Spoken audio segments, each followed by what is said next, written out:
नमस्कार, सास बहू और सेंसेक्स के आज के इस एपिसोड में आप सबका स्वागत है। आज हम लोग की मदद करेंगी पुणे से हिम सिक्योरिटीज की आस्था जैन। आस्था स्क्रीन पर स्वागत है आपका। लाइए toll free number, WhatsApp number, Twitter IDs, reach out करिएगा। कोशिश होगी आने वाले सेशंस में आपके क्वेरीज को हम इस प्लेटफॉर्म के थ्रू सॉल्व कर पाए। मार्केट्स लाइए स्क्रीन पे। मंगल हावी है भाई, बढ़िया स्क्रीन है। 3/4% का उछाल, 125 अंकों की मजबूती। 17,800 प्रिकेरियस लेवल्स थे, 17,826 कटा तो उसके बाद तेजी तूल पकड़ेगी। 17,900 दूसरी अड़चन होगी। 826 के ऊपर देखिएगा तेजी पकड़ी है और 17,900 के आसपास के जोन्स पे आके अब हम थमे। 905 इंटरडे आया था, लेकिन गिव एंड टेक अभी हम 900 के आसपास के जोन पर ही हैं। ये दूसरा एग्रेसिव कॉल राइटर्स का जोन, जहां पे आके अभी हम टिके हैं। तो बड़े इंटरेस्टिंग जंक्चर पे आके भारतीय बाजार इस समय, लेकिन बहुत बढ़िया मूव एंजॉय कर रहे हैं। इन्फ्लेशन का डेटा तो चिंताजनक था, पर यूएस में एक होप रैली प्ले आउट हुई पिछले कुछ दिनों के प्रेशर के बाद, क्योंकि आज शाम को यूएस के इन्फ्लेशन नंबर्स आने। उससे पहले अब हमारे बाजार भी बढ़िया मूव दिखा रहे हैं। हम अनफेज्ड हैं कल अपने सीपीआई आंकड़ों से। हालांकि डब्ल्यूपीआई तो बढ़िया है, कूल ऑफ होके डब्ल्यूपीआई आंकड़ा आपकी स्क्रीन पे 4.73 के आसपास आता हुआ। ये अभी 12 बजे वो अपडेट्स आए। खैर, इस समय मार्केट स्क्रीन पे हमने आज सुबह चर्चा करी थी, आईटी में शायद एक स्ट्रेंथ वाला दिन होगा, क्योंकि ओवरनाइट नैस्डैक से बढ़िया क्यूज मिले थे। कल वैसे तीनों यूएस के बेंचमार्क्स 1% से ज्यादा उछले थे, लेकिन लीड करा था नैस्डैक ने।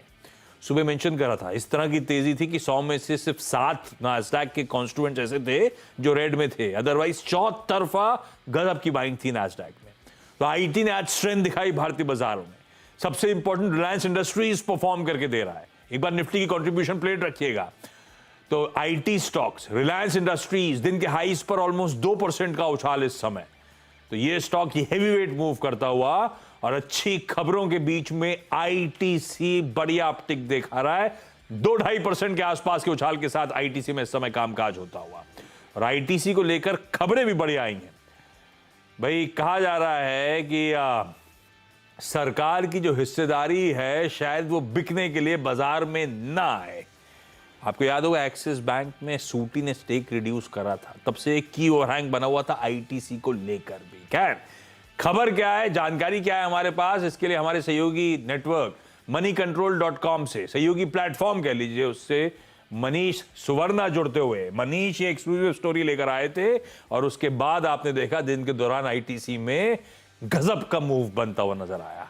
मनीष, गुड आफ्टरनून, क्या खबर है हमारे पास? गुड आफ्टरनून आशीष। तो हमारे पास खबर है कि उन सेक्रेटरी ने मनी कंट्रोल के साथ एक एक्सक्लूसिव इंटरव्यू में कंफर्म किया है कि गवर्नमेंट का अभी कोई प्लान नहीं आईटीसी में स्टेक सेल का।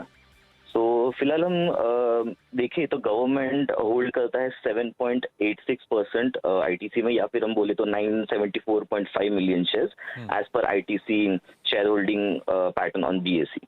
सो ये जो स्टेक गवर्नमेंट होल्ड करती है आईटीसी में, वो through specified undertaking of the unit trust of India के थ्रू करती है। सो अगर हम कल के क्लोजिंग प्राइस को कंसिडर करें तो गवर्नमेंट का जो स्टेक का वैल्यू होता है वो अराउंड 36,400 करोड़ के अराउंड होता है।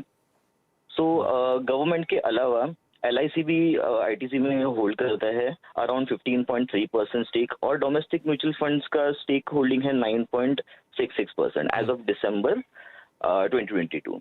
सो बीच में हमने देखा था कि बहुत सारे न्यूज रिपोर्ट्स आ रहे थे जो कहते थे कि गवर्नमेंट अपना स्टेक है वो सेल करेगी आईटीसी में। सो दीपम सेक्रेटरी ने उसको भी डिनाई किया और कहा है कि this are the wrong stories. और जैसे आपने मेंशन किया कि श्रुति ने पहले भी स्टेक डाइल्यूट किया था। सो इन फरवरी 2017 उन्होंने 2% स्टेक डाइल्यूट किया था एट 291.95 पर शेयर, और उन्हें मोबिलाइज की थी अराउंड 6,700 करोड़ वो स्टेक सेल से। चलिए, तो एक की हो रहा है, ये बड़ी एक्सक्लूसिव आती हुई right from the horses mouth. Deepam secretary का कहना है फिलहाल सरकार की कोई हिस्सेदारी बेचने की योजना नहीं है। जो 7-8% स्टेक सूटी के थ्रू सरकार ओन करती है आईटीसी में, वो जस का तस बना रहेगा और इस जैसे ही डेवलपमेंट रिपोर्ट हुआ, देखिए आईटीसी का इंट्राडे चार्ट बढ़िया स्ट्रेंथ के साथ मूव करता हुआ 383 384 के जोन्स पर आईटीसी समय खड़ा हुआ है। Manish, thank you so much बढ़िया एक्सक्लूसिव के लिए। चलिए अब सवाल जवाब के सिलसिले की शुरुआत कर रहा हूं और हमारे साथ आज जो जुड़ेंगे स्क्रीन पे दिखाइएगा। आज हमें जयपुर जाना है, सुजानगढ़ जाना है और जालना जाना है। नहीं है कोई क्या? सब जुड़ चुके हैं, बाय द वे सब जुड़ चुके हैं आपकी स्क्रीन पे। सबसे पहले महाराष्ट्र के जालना से अंजलि आपको आपकी स्क्रीन पे। Anjali ji hi, good afternoon ma'am. Anjali ma'am, पहला ज्यादा इंपॉर्टेंट सवाल कौन सा? एक्चुअली मैंने आदित्य बिरिया कैपिटल के 20 शेयर्स लिए थे at the price of 148.30। Aditya, तो अंजलि मैम क्यों लिया था? ये लॉन्ग टर्म के लिहाज से ट्रेडिंग का मन था? किस लॉजिक से आदित्य बिरला कैपिटल में खरीदा था? लॉन्ग टर्म के लिए लिया था मैंने। लॉन्ग टर्म के लिए। और कितना समय हो गया लिए हुए मैम? अभी तो फिलहाल मुझे 1.5 महीना 2 महीना हो गए। लॉन्ग टर्म मतलब मैंने तो भी 3 महीने के लिए सोचा था, 3-4 महीने में। सबकी अपनी अपनी डेफिनेशन है लॉन्ग टर्म की, ठीक बात। लेकिन ये लॉन्ग टर्म हम मानते नहीं है मैम। लॉन्ग टर्म कम से कम 1 से 3 साल बिजनेस साइकिल, कुछ तो है ना, फंडामेंटल्स कैचअप करना जरूरी, समय देना स्टॉक को। लॉन्ग टर्म वो है। बेसिकली आपने ट्रेडिंग करी थी, पोजिशनल ट्रेड लिया था, आप चाहते थे कि 3-4 महीने में बढ़िया कमाई हो जाएगी। अगर ऐसा किया था अंजलि मैम तो कोई स्टॉप लॉस लगाया था क्या? स्टॉप लॉस नहीं लगाया मैंने। हाँ ठीक है। वैसे हंसता क्या टेक्नो फंडा टाइप है, कई बार टेक्निकल भी बताती चली जाती है। आदित्य बिरला कैपिटल आस्था 148 की बाइंग, 1.5 महीने हो गए। मन था 3-4 महीने रखने का और मन था कुछ बढ़िया पैसा कमा के निकलेंगे, प्रॉफिटेबल एग्जिट होगा। अभी भी समय है 2-3 महीने का, निकल जाएंगे प्रॉफिटेबली। देखिए मेरे हिसाब से तो ये लॉन्ग टर्म में रखने जैसा स्टॉक है, क्योंकि सबसे पहले फंडामेंटल्स की बात करें तो नतीजे अच्छे आए थे। इनफैक्ट देखा जाए तो नतीजों में निम्स में हमने एक बढ़ोतरी देखी है, नेट इंटरेस्ट मार्जिन में, प्रॉफिट में एक अच्छा खासा बढ़ोतरी हुई है। इनफैक्ट इनके अभी नए ज्वाइनिंग भी हुई है मैनेजमेंट में, तो मुझे लगता है वो भी एक काफी इंपॉर्टेंट पॉइंट है, क्योंकि बैंक को वो लॉन्ग टर्म और ज्यादा ग्रोथ की तरफ लेके जाएगा। सो अगर मैं यहाँ पे फंडामेंटल्स की बात करूँ तो मुझे तो ये काउंटर लॉन्ग टर्म के लिए अच्छा लग रहा है। अब अगर मैं यहाँ पे टेक्निकल्स जो देख रही हूँ तो ये एक साइडवेज ट्रेंड अभी मुझे दिखा रहा है। स्पेशली अगर मैं यहाँ पे थोड़ा सा वीकली चार्ट्स को देखती हूँ, रेंज बन चुकी है 130 नीचे में और ऊपर में 150, तो ये इसी में घूमता हुआ नजर आएगा। बट काफी बढ़िया सपोर्ट इसको 130 के लेवल पे है। और अगर थोड़ा सा बड़ा स्टॉप लॉस रखते हैं, क्योंकि हम लॉन्ग टर्म की बात कर रहे हैं, तो 120 का लेवल भी काफी अच्छा आता है। तो मैं इन्हें सजेस्ट करूंगी कि बिल्कुल इस पोजिशन में बने रहना है और लगा लीजिए स्टॉप लॉस 120 का, अपनी पोजिशन को कंटिन्यू कीजिए। अगर इसने रेसिस्टेंस 150 का जो इंपॉर्टेंट रेसिस्टेंस है वो ब्रेक कर दिया तो ऊपर में पहला टारगेट 162 का और उसके बाद के भी हमें नए लेवल से काउंटर दिखाता हुआ नजर आएगा, जो कि मेरे हिसाब से 175 तक ले जा सकता है। तो लॉन्ग टर्म के लिए रखना है 120 के स्टॉप लॉस के साथ, 162 का पहला टारगेट, उसके बाद 175 का दूसरा टारगेट भी रखा जा सकता है। तो ये लॉन्ग टर्म के रखने लायक स्टॉक है मैम। 150 एक बार निकला तो तेजी तूल पकड़ेगी। पिछले हफ्ते अंजलि मैम हमारी मुलाकात हुई थी, है ना? यस। हाँ मुझे याद आ रहा है, क्योंकि उस दिन मेरे ख्याल से यूपी इन्वेस्टर समिट था तो समय बहुत कम मिला था, तो सबसे प्रॉमिस करता एक दिन हम लोग जोड़ेंगे सबको। चलिए welcome back Anjali ma'am. Doctor Swati Agarwal screen पे जयपुर से।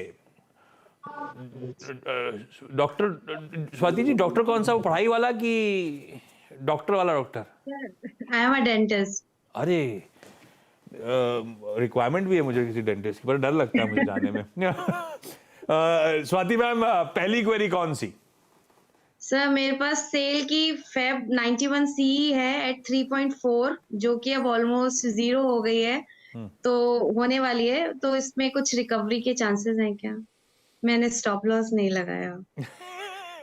इससे पहले मैं पूछूं, आपने पहले क्लियर कर दिया, पर क्यों लिया था सेल का कॉल? आप ऑप्शन में एग्रेसिवली ट्रेड करते हो क्या? स्टडी वेडी करते हो या ऐसे ही?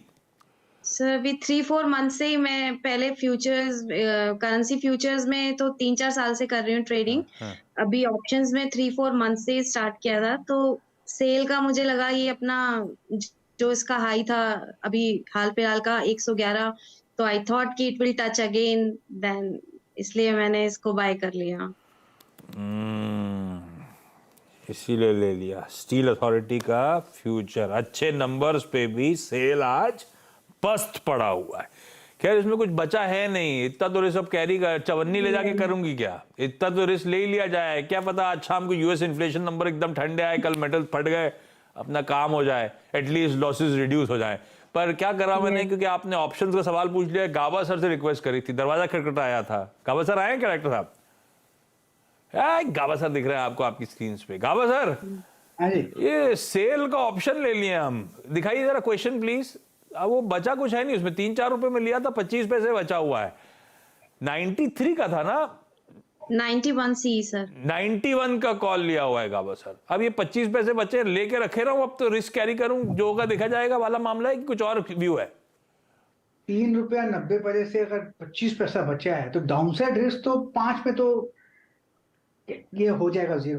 रिस्क डाउनसाइड सिर्फ 20%, तो यही तो रिस्क लेना चाहिए।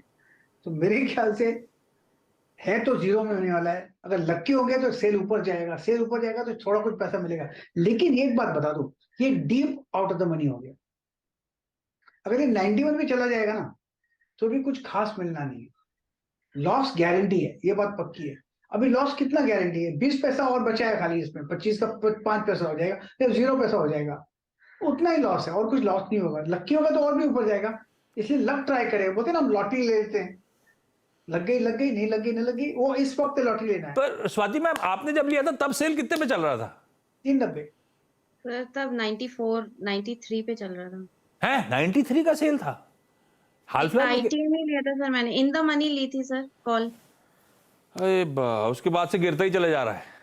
यस। इनको एक सलाह देता हूँ, हाँ। जब भी मैंने कॉल लिया तो उस समय इनको एक तय करना था कि कितना मैं लॉस सहन कर सकती हूँ, हाँ उतना वो स्टॉप लगा देना, फिर निकल जाना। हाँ, तो लिया जब था तो ऐसा नहीं था कि deep out of the money था, वही मैं पूछने देता था सर। उस समय सेल चली 92-93 के आसपास के लेवल्स पे रहा था।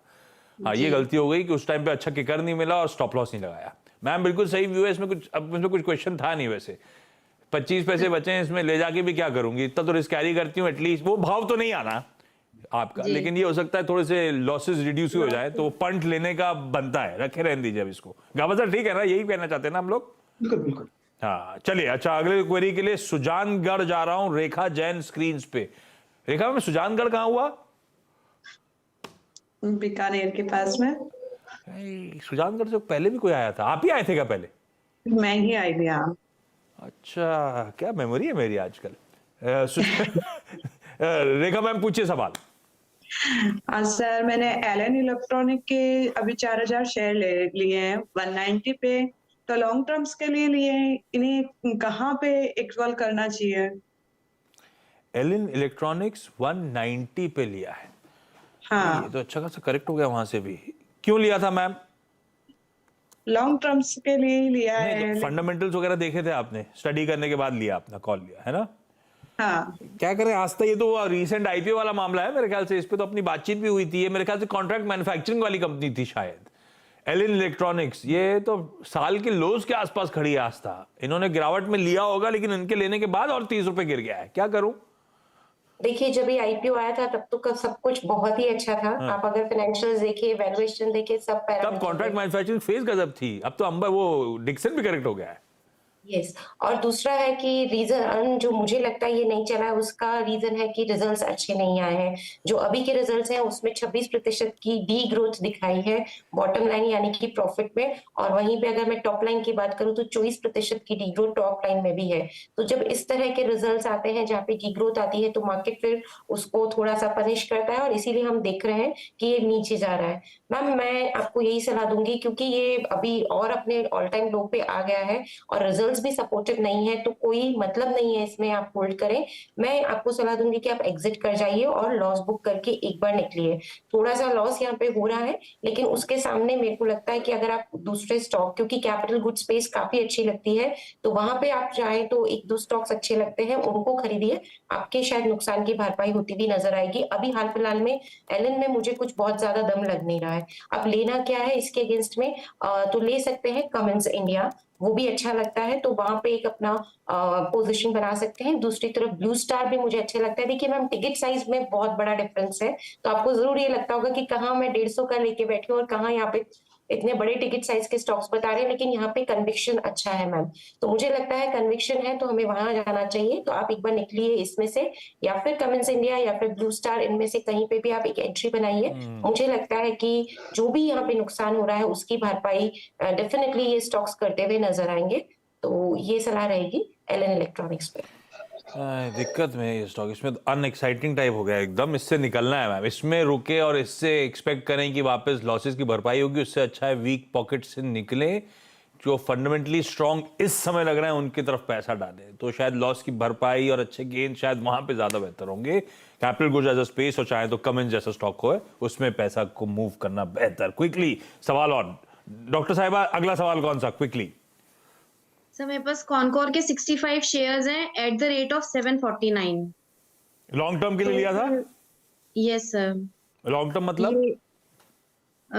Around 4 to 6 months। नहीं, ये लॉन्ग टर्म नहीं है, पर ठीक है। कंटेनर कॉर्पोरेशन, आस्था, क्या करना है भाई? देखिए, कंटेनर कॉर्पोरेशन के साथ भी प्रॉब्लम यही है कि रिजल्ट्स में मजा नहीं है, दम नहीं था। रेवेन्यू भले ही बढ़ गया हो बट मार्जिन्स प्रेशर में थे, और ऑफ लेट ये इतना अच्छा परफॉर्म नहीं करके दिखा रहा है। इनफैक्ट देखा जाए तो इसने थोड़ा सा यहाँ पे मार्केट शेयर भी लूज किया है। रेवेन्यू बढ़ा है, प्रॉफिट भी बहुत ज्यादा नहीं बढ़ा है। मुझे लगता है जो कॉम्पिटिटिव प्रेशर्स है उसकी वजह से थोड़ा सा दिक्कत हो रहा है स्टॉक को अच्छा परफॉर्म करने में फंडामेंटली। लेकिन लॉन्ग टर्म के लिए मुझे लगता है कि एक हम इसे रख सकते हैं, तो आप रखिए मैम लॉन्ग टर्म के लिए, लेकिन स्ट्रिक्ट स्टॉप लॉस के साथ, जो कि तकरीबन आ रहा है 590 के स्तर पे। अगर 590 को ये तोड़ देता है, उसके नीचे ये निकलने लगता है, तो मैम मैं सलाह दूंगी कि फिर निकलना बेटर रहेगा, क्योंकि 590 एक इंपॉर्टेंट सपोर्ट है इसको। लेकिन तब तक रुकना चाहिए, 590 का स्टॉप लॉस लगाना चाहिए। ऊपर में मुझे लगता है कि बहुत बड़ा रेसिस्टेंस जो इसको मिल रहा है वो तकरीबन 750 के लेवल के आसपास है। इनफैक्ट आपकी खरीद भी वही है, तो एक बार अगर 750 का लेवल इसने पार किया तब जाके ही इसमें आपका प्रॉफिट बनना चालू होगा। उसके लिए समय लगेगा, 1 या 2 महीने रखना है स्टॉप लॉस के साथ। चलिए, जाते जाते डॉक्टर साहिबा आपसे एक सवाल था, ये डेंटल प्रोसीजर इतने महंगे क्यों होते हैं? ये डेंटल इक्विपमेंट बहुत महंगा आता है या डॉक्टर की स्किल सेट का पैसा ज्यादा लिया जाता है? सर इक्विपमेंट्स और मटेरियल सभी चीजें बहुत महंगी हैं। हाँ, बहुत महंगा है, तो प्रोसीजर भी बहुत महंगे हैं। चलिए, इस नोट पर Rekha ji, doctor Swati, Anjali ji, thank you so much जुड़ने के लिए। अंजलि मैम, एज प्रॉमिस्ड, पिछले हफ्ते क्वेरी नहीं ले पाया था, इस बार डिलीवर करके दे दिया। चलिए, इस नोट पर अब खत्म करने का समय। आस्था, आपका भी धन्यवाद जुड़ने के लिए, बढ़िया तरीके से सारी क्वेरी सॉल्व करने के लिए। ब्रेक ले रहा हूं, ब्रेक के उस बाद जब लौटेंगे एक क्विक मार्केट अपडेट।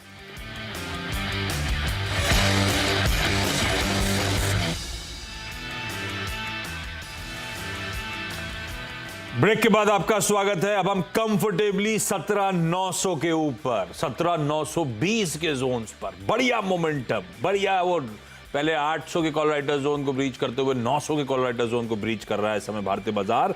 तगड़ा ट्रैक्शन पिकअप हो रहा है, पर उसके सामने डायरेक्टर साहिबा ने रख दी है ब्रेथ।